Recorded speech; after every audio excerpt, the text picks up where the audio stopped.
بسم الله الرحمن الرحيم. عما يتساءلون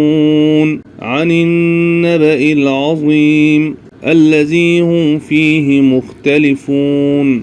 كلا سيعلمون ثم كلا سيعلمون. ألم نجعل الأرض مهادا والجبال أوتادا وخلقناكم أزواجا وجعلنا نومكم ثباتا وجعلنا الليل لباسا وجعلنا النهار معاشا وبنينا فوقكم سبعا شدادا وجعلنا سراجا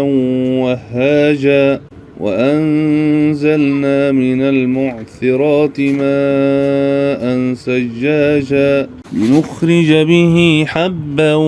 ونباتا وجنات ألفافا إن يوم الفصل كان ميقاتا يوم ينفخ في الصور فتأتون أفواجا يوم ينفخ في الصور فتأتون أفواجا وفتحت السماء فكانت أبوابا وسيرت الجبال فكانت سرابا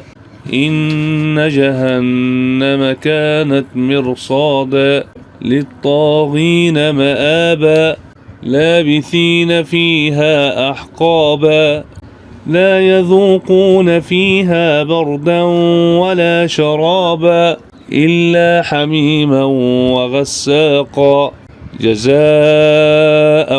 وفاقا إنهم كانوا لا يرجون حسابا وكذبوا بآياتنا كذابا وكل شيء أحصيناه كتابا فذوقوا فلن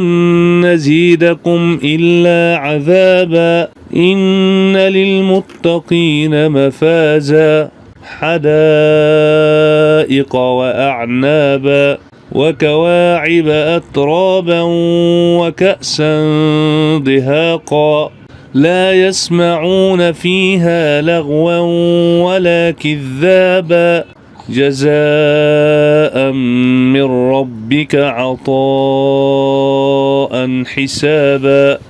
رب السماوات والأرض وما بينهما الرحمن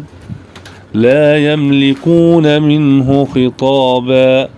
يوم يقوم الروح والملائكة صفا لا يتكلمون إلا من أذن له الرحمن وقال صوابا ذلك اليوم الحق فمن شاء اتخذ إلى ربه مآبا إنا أنذرناكم عذابا قريبا يوم ينظر المرء ما قدمت يداه ويقول الكافر يا ليتني كنت ترابا.